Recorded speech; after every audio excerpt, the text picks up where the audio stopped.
वो भी विग्रह गति है। और विग्रह का तीसरा अर्थ होता है लड़ाई झगड़ा। तो ये शरीर ही सबसे बड़ा झगड़े का कारण है। संसार में भटकन का जो कारण है वो शरीर है। तो फिर उस शरीर से छुड़ाई देते हैं भगवान। यानी जिस शरीर में भगवान का ध्यान किया है संसारी जीव ने, उसी शरीर को भगवान नष्ट करा देते हैं कि चलो भाई तुम्हारा झगड़ा समाप्त, अब आनंद से रहना मुक्ति में, अब कभी भी तुम्हें यहां आना नहीं पड़ेगा, वापस कभी लड़ाई नहीं होगी, ये मेरा दावा है बोले। भगवान लड़ाई खत्म करा देते हैं। एक बार पाठ कर लो। अंतः सदैव जिनयस्य विभाव्यसे त्वम्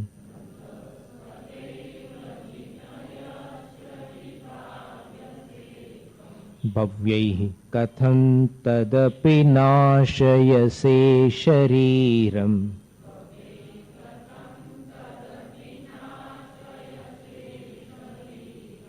एतत् स्वरूपमथ मध्य विवर्तिनो हि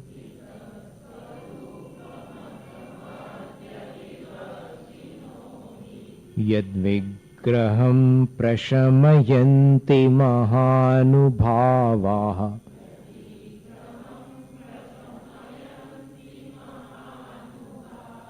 मध्य विवर्ती, स्पोर्ट्स के जगत में मध्य विवर्ती कहते हैं रेफरी को। रेफरी उनको लड़ने नहीं देता, वो पॉइंट्स के हिसाब से चलता है और फिर जैसे ही कोई ऐसी बात होती तो फिर सीटी बजाता जोर से। गलती हो रही तो सीटी बजाता, तो फिर उनकी लड़ाई नहीं हो पाती। एम्पायर है, रेफरी है, ये बिल्कुल विवाद नहीं होने देते, झगड़े को शांत कर देते हैं। अब जैसे वो एक कह रहा है कि नहीं मैं आउट नहीं हूं, वो बोल रहा है कि आउट है, नहीं है आउट हूं, तो इसमें जगह रेफरी जो बोलेगा, एम्पायर जो बोलेगा, वो निर्णय हो जाएगा, फिर लड़ाई झगड़ा बंद। फिर बाद में दोनों हाथ मिलाते हैं। स्पोर्ट्समैन देखा ना आपने कभी, दोनों हाथ मिलाते हैं, फिर पहलवान हो तो गले मिलते हैं, झगड़ा खत्म। इसी प्रकार पार्श्वनाथ भगवान शरीर से मुक्त करा देते हैं, झगड़ा खत्म। इसके बाद वाले काव्यपन फिर देखते हैं। अब 17वां काव्य है आत्मा मनीषी भिरयम। आत्मा मनीषी भिरयन, अनुस्वार का उच्चारण न जैसा होगा। त्वदभेद बुद्ध्या, त्वदभेद बुद्ध्या ध्यातो जिनेन्द्र भवतीह भवत्प्रभावः। पानीयमप्यमृत मित्यनुचिन्त्यमानं किन्नाम नो विषविकारमपाकरोति। बढ़िया दृष्टांत है। आत्मा मनीषिभिरयन् त्वदभेद बुद्ध्या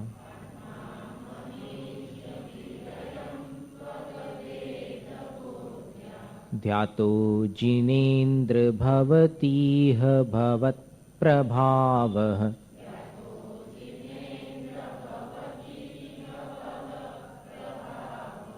पानीयमप्यमृतमित्यनुचिन्त्यमानम्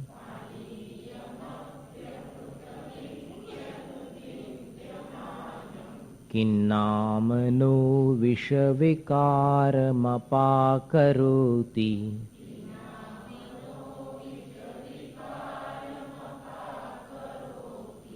आत्मा मनीषिभिरयन् त्वदभेद बुद्ध्या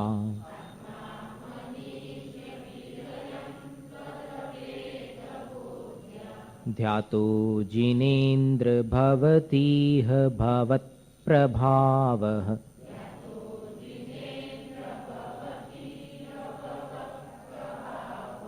पानीयमप्यमृतमित्यनुचिन्त्यमानम्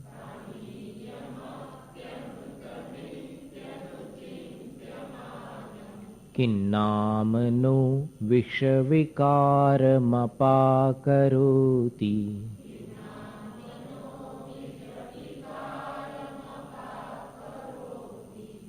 जिनेन्द्र, हे जिनेन्द्र, मनीषी भी, मनीषी भी यानी ज्ञानी जनों के द्वारा। मनीषी का अर्थ ज्ञानी होता है, साधु नहीं होता। बाकी बात तो वही निकलेगी कि ज्ञानी जन अयम आत्मा, इस आत्मा का तद अभेद बुद्धिया, आपसे अभेद बुद्धि पूर्वक, यानी आप अलग है और अपनी आत्मा अलग है ऐसा न मानते हुए, जो आत्मा है वो परमात्मा है ऐसा मानते हुए ध्यातः, ध्यान लगाते हैं। यानी आत्मा को ही परमात्म रूप से ध्याते हैं ज्ञानी जन, और परिणाम क्या निकलता है? इह माने इसी जन्म में भवत प्रभावः भवति, उनकी आत्मा आपके समान प्रभावशाली बन जाती है, यानी वो आत्मा परमात्मा बन जाती है।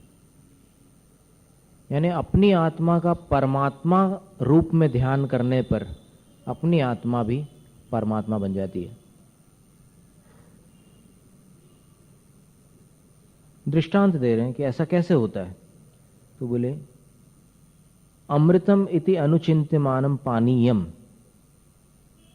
अमृत है अमृत है अमृत है ऐसा बार बार चिंतन करते जाओ तो पानी भी किम विष विकारम नो अपाकरोति, क्या जहर के विकार को दूर नहीं करता? करता है। कई बार ऐसा होता है कि कोई मरीज मानता ही नहीं कि आप दवाई दीजिए, कोई डॉक्टर बोला कि अब जरूरत नहीं है तुम्हें दवाई लेने की, तो बोले कि बहुत तकलीफ हो रही है, तो फिर डॉक्टर बोलता है कि अच्छा ठीक है चलो डिस्टिल वाटर दे देता है, डिस्टिल वाटर का इंजेक्शन लगा देता है और उसको जो तकलीफ हो रही थी वो शांत। कैसे शांत हो गई वो? क्योंकि उसके मन में ये बात बैठी हुई है कि ये जो डॉक्टर जो भी दवा देता है वो अमृत का काम करती है। वो भले पानी दे, लेकिन पानी को भी अमृत मानने से वो दवाई का असर डालता है। इसी प्रकार अपनी आत्मा को भी परमात्मा के समान ध्यान में लाने पर अपनी आत्मा भी परमात्मा बन जाती है। शुद्धम तु वियाणंतो शुद्धम चेवप्यम लहदि जीवो, समयसार ग्रंथ में एक गाथा है, और जानंतो तु अशुद्धम अशुद्धमेवप्यम लहदि, आत्मा को शुद्ध रूप ध्याने वाला, जानने वाला, पहचानने वाला शुद्ध आत्मा को ही प्राप्त करता है, और जानंतो तु अशुद्धम, आत्मा को सर्वथा अशुद्ध जानने वाला अशुद्ध ही बना रहता है, उसको कभी शुद्ध की उपलब्धि नहीं हो सकती। इसी प्रकार जो मनीषी ज्ञानी जन है वो, हे जिनेन्द्र प्रभु, हे पार्श्वनाथ भगवान, अपनी आत्मा को आपके ही समान, यानी मेरी आत्मा ही पार्श्वनाथ भगवान है ऐसा ध्यान करते हैं वो अभेद बुद्धि से, यानी मुझ में और भगवान में कोई फर्क नहीं है ऐसा ध्यान लगाते हैं। ऐसा पूजा के समय नहीं बोलते। ये पूजा के समय ऐसा बोलना और ध्यान के समय ध्यान में नहीं बैठना, यही तो मायाचारी है। यानी ध्यान की जब बारी आती है तब ध्यान नहीं करते। कभी देखा आपने ध्यान करते हुए? इतनी लंबी चौड़ी बात करना एक अलग बात है, और फिर वो बात करने वाले ध्यान क्यों नहीं लगाते? क्योंकि ध्यान में मेहनत होती है, ध्यान में सुविधा छूट जाती है, तो फिर कोई काम नहीं बनता। बोले कि ध्यान में आत्मा और परमात्मा को एक बना लो तो आत्मा परमात्मा बन जाएगी, और पूजा में अपने को भक्त और भगवान को भगवान रहने दो, क्योंकि बराबरी वाले की भक्ति नहीं हो सकती। ठीक है ना? बराबरी मतलब आप अपने आप को और भगवान को एक समान मान लोगे पूजा के समय, तो समान मानने वाला क्लास फेलो के कभी चरण छूता है कोई? कहा था ना हमने एक बार कि अपने क्लास फेलो है कोई, बिल्कुल दोनों 3rd डिवीजन पढ़ने वाले, कोई एक दूसरे के चरण छूते हैं क्या? सवाल ही नहीं उठता। इसी प्रकार भक्ति के समय भगवान के गुणों का स्मरण करो, अपने अवगुणों को देखो कि मैं कहां और आप कहां, तब भक्ति होगी। और ध्यान के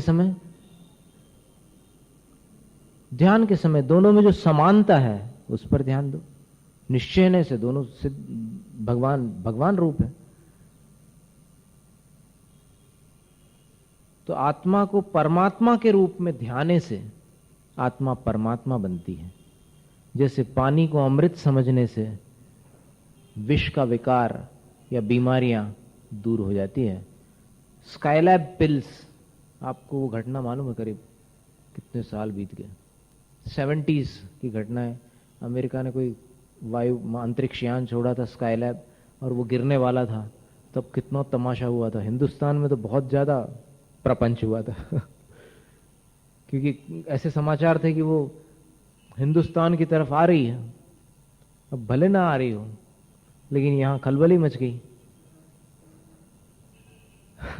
लोगों ने जोक्स बनाए उसके ऊपर, स्काईलैब के ऊपर, कि एक व्यापारी ने पूछा कि आधा किलो का टुकड़ा गिरेगा क्या मेरे यहाँ? मेरी दुकान में वो आधा किलो वाला जो बाट था वो गुम गया बोले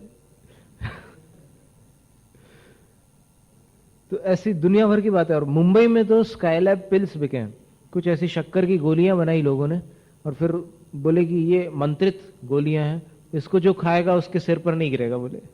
तो ऐसी धड़ल्ले से बिकी है वो गोलियां, ऐसा नाटक हुआ है। तो कई ऐसी भी दवाइयां रहती हैं जो मान लेने पर असर कर जाती है। तो बस वही बात है कि आत्मा को परमात्मा मानकर अगर आप ध्यान करते हैं तो फिर आत्मा परमात्मा बन जाती है, असर तो है उसमें। ऐसा ही एक श्लोक इसमें आता है एक ही भाव स्तोत्र में।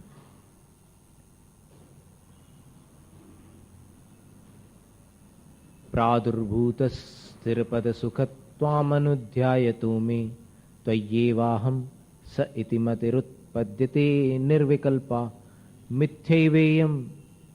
क्या ये है तो मिथ्या, आत्मा परमात्मा नहीं है। मिथ्यैवेयम् तदपि तनुते तृप्तिमभ्रेष रूपाम दोषात्मानोप्यभिमत फलास्त्वत्प्रसादात् भवन्ति। बहुत सुंदर काव्य है।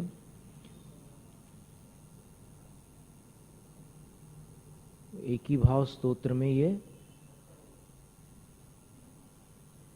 17वां काव्य है, ये 17वां काव्य है। वही हम नंबर याद कर रहे थे, आपने बता दिया, अच्छा हो गया। 17वां काव्य है। और वादिराज मुनि ने एक ही भाव स्तोत्र लिखा है, बहुत सुंदर है। कल्याण मंदिर जैसे अपन पढ़ रहे हैं ना, वैसे वादिराज मुनि का एक ही भाव स्तोत्र भी उसी प्रकार पढ़ने लायक है।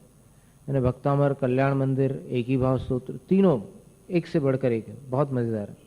तो उसमें क्या कह रहे हैं कि जिनको स्थिर पद का सुख प्राप्त हो गया है, यानी हे भगवान आप तो मोक्ष चले गए, लेकिन आपका मैं बार बार ध्यान करता रहता हूं, और ध्यान करते करते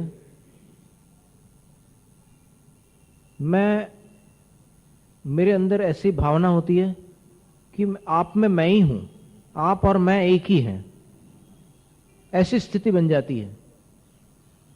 यद्यपि ये जो धारणा है मिथ्यैवेयम्, झूठी है, लेकिन तो भी अभ्रेष रूपाम तृप्तिम तनुते, वो अविनाशी तृप्ति को उत्पन्न करने वाली धारणा है। सही बात है कि दोषात्मानोप्यभिमत फलास्त्वत् प्रसादात् भवन्ति। आपकी कृपा से दोषी जन भी, देखो दोषी इसमें षटकोण का श है, और हुम्मड़ जाति में जो दोषी शब्द है उसमें शक्कर का श है, शीतलनाथ भगवान का। इसलिए वो उच्चारण पर थोड़ा सा आप लोग, हम बार बार इसीलिए टोकते रहते हैं कि भाई उच्चारणों में गलती मत करो। दोषी को दोषी बना दोगे तो कबाड़ हो जाएगा, फिर वो लड़ाई झगड़े हो जाएंगे। तो एक शक्कर वहां पर दोषात मानो, षटकोण वाला है कि दोषी जन भी अभिमत फलास्त्वत् प्रसादात् भवन्ति, आपकी कृपा से अभीष्ट फल को प्राप्त करने वाले बन जाते हैं। त्वामेव वीत तमसम परवादिनोपि। एक श्लोक और ले लेते हैं, एक काव्य, क्योंकि इसके आगे फिर प्रातिहार्यों का, 8 प्रातिहार्यों का बहुत सुंदर चित्रण है, उसके साथ स्तुति है। तो यहां पर त्वामेव वीत तमसम परवादिनोपि नूनम विभो हरिहरादि धिया प्रपन्नाः किंकाच कामलिभिरीश किंकाच कामलिभिरीश। क कौन सा अलंकार है? अनुप्रास। यमक किसको बोलते हैं? शब्द 2 बार आता है या अधिक बार आता है, लेकिन अर्थ एक नहीं होता। शब्द वही रहता है, अर्थ बदल जाते हैं, वो यमक है। और अनुप्रास में एक ही जैसा उच्चारण हो रहा है बार बार। किंग काच कामलिभिरीश सितोपि शंखो नो गृह्यते विविध वर्ण विपर्ययेण।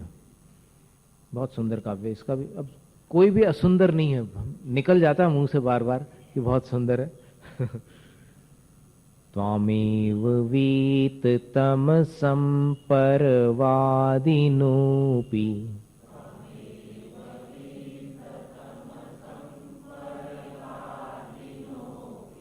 नूनं विभो हरिहरादिधिया प्रपन्नाः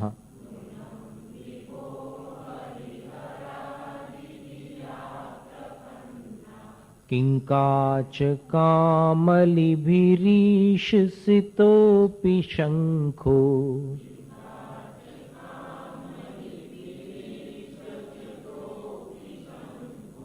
नो गृह्यते विविध वर्ण विपर्ययेण।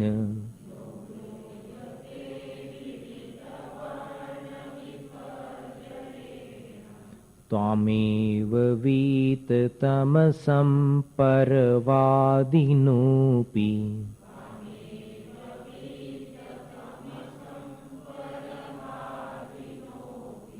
नूनं विभो हरिहरादिधिया प्रपन्नाः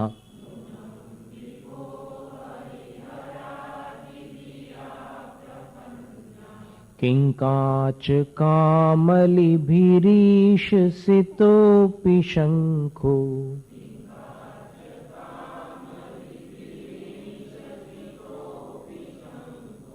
नो गृह्यते विविध वर्ण विपर्ययेण।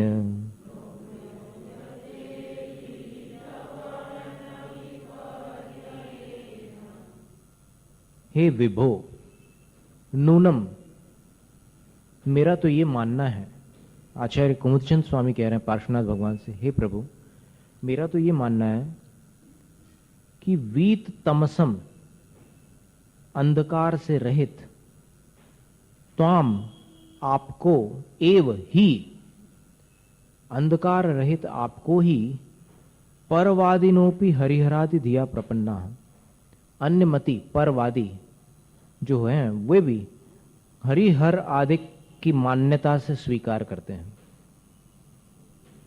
यानी कोई हरिहर पृथक से कुछ भी नहीं है, लेकिन आपको ही उन अन्य मतियों ने हरिहर नाम देकर के भगवान के रूप में स्वीकार किया है, आपको ही स्वीकार किया है। अब ऐसा क्यों किया? तो आचार्य कहते हैं कि हे ईश, सितोपि शंखो, शंख सफेद है, लेकिन सफेद होकर भी किम विविध वर्ण विपर्ययेण नो गृह्यते, क्या वो विविध वर्ण, अनेक प्रकार के रंगों के विपर्यय अर्थात विपरीतता के साथ नो गृह्यते, नहीं जाना जाता? कैसे जाना जाता है? तो काच कामली भी, काच कामली का मतलब होता है रंगीन कांचों वाला चश्मा। उसको आप क्या बोलते हैं आज की भाषा में? गॉगल्स। गॉगल्स देखो, ये कितने मतलब सैकड़ों वर्ष पुरानी बात है। दृष्टांत जो दिया है आचार्य महाराज ने, तो इसका मतलब अपन सोचते हैं कि आज ही सब विज्ञान बहुत आगे बढ़ गया है, पहले तो कुछ भी नहीं था, लोग चश्मा भी नहीं लगाते थे, कुछ भी नहीं करते थे, लेकिन ऐसा नहीं है। अब ये कांच कामली का दृष्टांत कहां से आ गया? यानी रंग बिरंगे कांच पहले भी होते थे, तो उन कांच से अगर शंख को देखें तो क्या होता है? कभी हरा दिखता है शंख, कांच हरा हो तो, कभी पीला दिखता है, कभी लाल दिखता है, कभी नीला दिखता है, कभी काला दिखता है, अलग अलग रंग दिखाई देते हैं। तो इसी प्रकार मिथ्यात्व कर्म के उदय से जो आवरण आ जाता है अपनी आस्था पर, तो आस्था का जो आवरण है वो भगवान का तो एक जो स्वरूप है 18 दोषों से वही है, लेकिन फिर भी वो उस आवरण के कारण अनेक रूप भगवान को मान लेते हैं। यानी आचार्य कुमुदचंद स्वामी कह रहे हैं कि हे पार्श्व प्रभु, आपको ही लोगों ने हरि हर आदि अनेक रूप मान लिया है रंगीन चश्मों के कारण। नहीं तो आप ही हैं। लेकिन उन रंगीन चश्मों के कारण एक शंख जिस प्रकार रंग बिरंगा दिखता है, उसी प्रकार मिथ्यात्व रूपी श्रद्धा के चश्मा को लगाने पर अलग अलग रूप से एक स्वरूप वाले जिनेंद्र भगवान है, वो भी अनेक रूप दिखाई देते हैं। वेदों में भी 3 तीर्थंकरों के नाम आज उपलब्ध है। नागपुर यूनिवर्सिटी से हम लोगों ने एक ऋग्वेद बुलवाया था, बहुत बड़ा था, मतलब इतना बड़ा ग्रंथ होगा और इतना मोटा था। उसमें देखा तो फिर संभवतः 200 वर्ष पुरानी जो प्रति थी वेद की, उसमें पूरे नाम रहे होंगे, लेकिन उसमें 3 नाम थे। ऋषभदेव भगवान का नाम था आदि ब्रह्मा, ऋषभदेव, और फिर एक नाम अजितनाथ भगवान का था, और तीसरा नाम अरिष्ट नेमिनाथ तीर्थंकर का था। तो 3 तीर्थंकरों के नाम वहां मिलते हैं, और आदि ब्रह्मा ऋषभदेव भगवान है, और फिर उन्हीं ने फिर ब्रह्मा का रूप जो है वो कुछ दूसरा ही बना दिया अपनी मान्यता के अनुसार, चतुर्मुख वाले। वैसे समवसरण में भगवान चतुर्मुखी दिखते हैं, चारों तरफ से देखो तो सब तरफ दिखाई देते हैं। तो कहीं ना कहीं से कुछ कनेक्शन तो है, लेकिन वो चश्मे के कारण थोड़ा सा मान्यता में भेद पड़ गया है, मतांतर हो गए हैं। अब उसमें भी फिर अगर खींचातानी करो तो फिर मारपीट की स्थिति आ जाए, लड़ाई झगड़े की स्थिति आ जाए। इसलिए समझ लो, सत्य जानने योग्य तो होता है,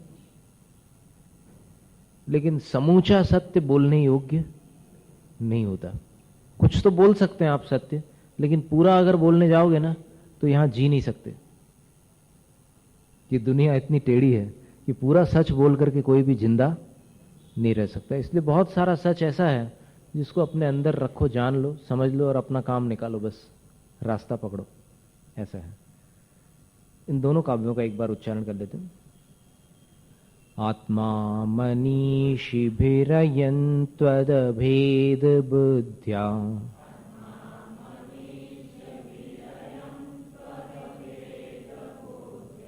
ध्यातो जिनेन्द्र भवतीह भवत्प्रभावः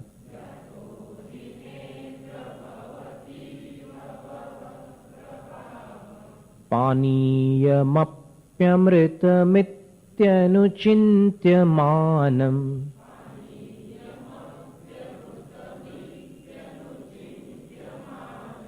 किन्नाम नो विषविकारमपाकरोति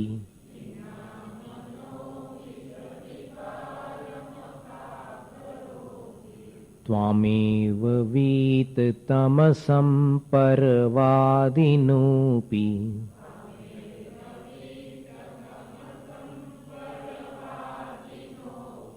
नूनं विभो हरिहरादिधिया प्रपन्नाः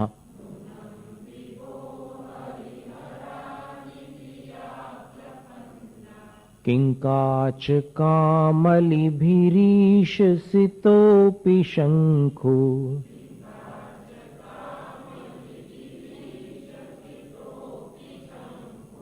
नो गृह्यते विविधवर्णविपर्ययेण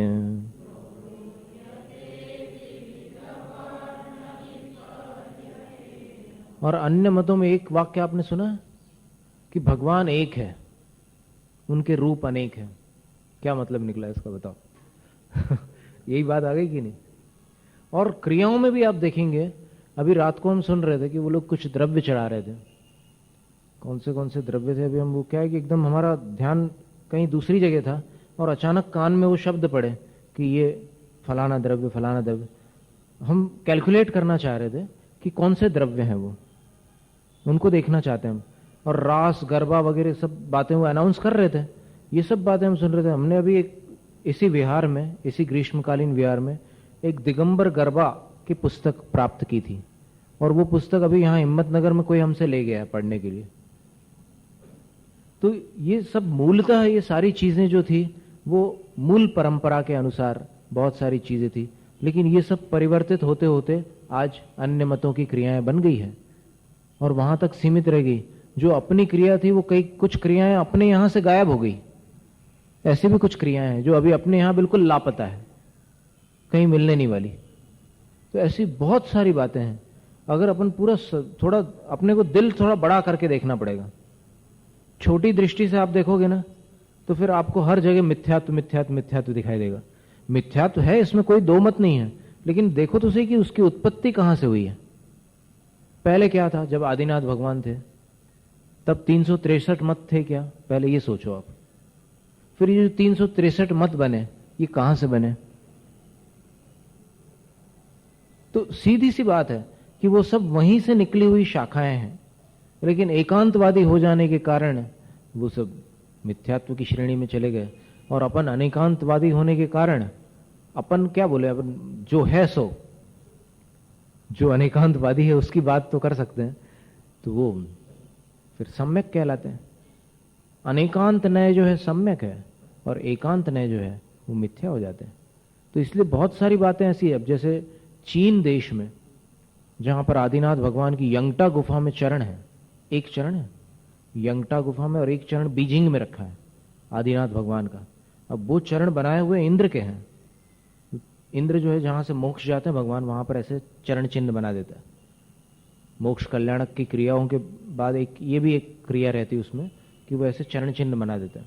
पार्श्वनाथ भगवान के चरण शिखर जी के ऊपर बनाए हुए। तो ऐसे जो चरण बने हैं, तो आदिनाथ भगवान के चरण वहां पर है। अभी आप किसी को भी अष्टापद कह करके आदिनाथ भगवान का मोक्ष स्थान मान लो, ये आपकी कल्पना, आपकी खुशी, चलो उसमें कोई ऐसा नहीं है, कोई विवाद की बात नहीं है, आपको जैसा करना हो करो। लेकिन जो असली स्थान है वहां देखो आप, तो वहां पर जो पूजा करने वाला चीनी पुजारी है, वो उसका जो मूल धर्म है वो बौद्ध धर्म है, लेकिन वो जो पूजा करता है उसको कोई मंत्र नहीं मालूम, अर्घ्यम निरूपामीति वगैरह कुछ नहीं जानता वो, और अनर्घ्य पद प्राप्ति के लिए और ऐसा वैसा जल चंदन अक्षत कुछ भी नहीं मालूम उसको। लेकिन जब वो 8 पात्र में 8 चीजें रखता है, आप उसको देख लेना कि अभी वहां अगर कैलाश जाने मिले कभी आपको मौका पड़े तो वहां पर बहुत सारा मेडिकल चेकअप होता है और बहुत तंदुरुस्त आदमी बहुत पुण्य के साथ वहां पहुंच सकता है उन चरणों तक। और बहुत कम लोग गए हैं, वैसे हर साल जाते हैं ट्रिप वहां पर कैलाश यात्रा पर। तो वहां यंगटा गुफा में चरणों की जो पूजा होती है उसको देख लेना आप, तो आपको पता चलेगा कि यही 8 द्रव्य, ये तो आप लोग तो यहां पर थोड़ा अपनी कन्वीनियंस के अनुसार द्रव्यों को बदल देते हैं। बादाम के बदले बादाम की गुठली चढ़ाते हैं, अभी चर्चा चली थी अपनी। असली बादाम कौन चढ़ाता है? ये जो चढ़ाया जाता है ये तो गुठली है।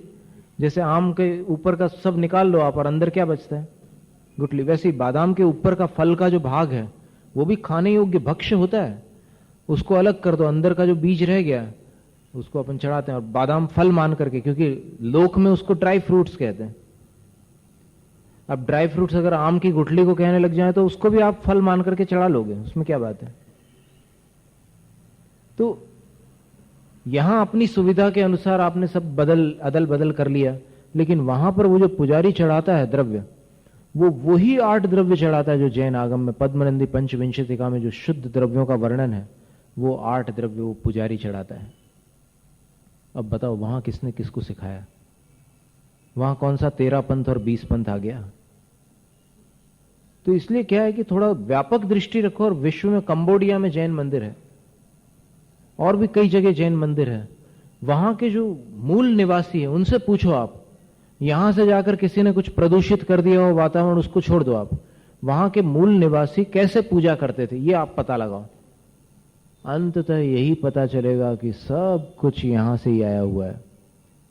और सारे विश्व में जो मूर्ति पूजा का प्रचलन हुआ है, स्वामी दयानंद सरस्वती ने सत्यार्थ प्रकाश के 12वें समुल्लास में लिखा है कि ये मूर्ति पूजा जैनियों की देन है। अब बताओ, हिंदुओं में भी जो मूर्ति पूजा का प्रचलन चला है वो वैदिक संस्कृति नहीं है, स्पष्ट लिखा उन्होंने उसमें। ये जो मूर्ति पूजा चली है, शंकर जी की मूर्ति और नारायण की मूर्ति, हनुमान की मूर्ति, राम की मूर्ति, ये सारी जो मूर्तियां हैं, मूर्तियों की पूजा का प्रचलन जैन मत से ही चला है। ये बात उन्होंने लिखी है। ये जैन नहीं कह रहा कोई, कौन कह रहे हैं? स्वामी दयानंद सरस्वती, आर्य समाजी, जो विरोध करते हुए लिख रहे हैं। वो क्या कर रहे हैं उसमें 12वें समुल्लास में जैन मत का खंडन कर रहे हैं वो, और खंडन करते हुए लिख रहा है कि इन जैनियों के कारण हमारे हिंदू धर्म में भी सब मूर्ति पूजा का प्रचलन हो गया। अब फिर ये यहां जैनी लोग क्या कहते हैं कि ये जो पूजा की पद्धति है, इसमें ये सारे जो द्रव्य हैं, ये सारी जो विधियां हैं, ये सब ब्राह्मणों से आ गई बोले यहां पर। अब देखो, सोचने की बात है कि कौन सी चीज कहां से आई और कौन सी चीज कहां से गई। क्या है कि छोटी छोटी नजर से आप देख करके विचार करोगे और फिर सामने श्रोता भी अगर ऐसे ही हो मंद बुद्धि, तो भरपूर चलाओ अपना अपना मत। कौन किससे पूछने वाला है कि किससे कैसे क्या हुआ। लेकिन शोध करके देखो, आप पूरे साउथ के सब मंदिरों में जाकर के देखो, फॉरेन कंट्रीज के जो हिंदू मंदिर है या जैन मंदिर, उनमें जाकर के देखो। रूस में 4000 साल पुराना रुद्र का मंदिर है, वहां जाकर के देखो क्या चढ़ाते हैं वो। और इधर उधर सब जगह खोज करो। ऐसा नहीं चलेगा कि मतलब हाँ नहीं, हमारे यहां हमारे मोहल्ले में ऐसा है इसलिए हम ऐसा मानेंगे। ये कोई बुद्धिमानी नहीं हुई, ये कोई वैज्ञानिक दृष्टि भी नहीं हुई, ये तो फिर रूढ़िवाद हो गया। हमारे दादा ने खून किया था इसलिए हमारे पिता को भी खून करना पड़ा, क्योंकि परंपरा थी, इसलिए अब मुझे भी एक करना पड़ेगा जीवन में। इसको परंपरा कहते हैं क्या? अरे ये तो मिथ्या है, बिल्कुल कषाय वाली बात हो गई। परंपरा तो उसको कहते हैं कि जो निर्दोष परंपरा हो, जिनेंद्र भगवान के वचनों से जो प्रतिपादित है, गणधरों की परंपरा से, आचार्यों की परंपरा से जो चीज चली आई है, वो साक्षात परंपरा है। बाकी बीच में किसी ने कुछ भी चालू कर दिया, उसको अगर आप परंपरा मानते हो तो वो तो रूढ़ी मात्र है। वो 8 द्रव्य देख लेना कभी मौका पड़े तो, या कहीं इंटरनेट से पता कर लेना, या कहीं चीन में अगर संपर्क हो जाए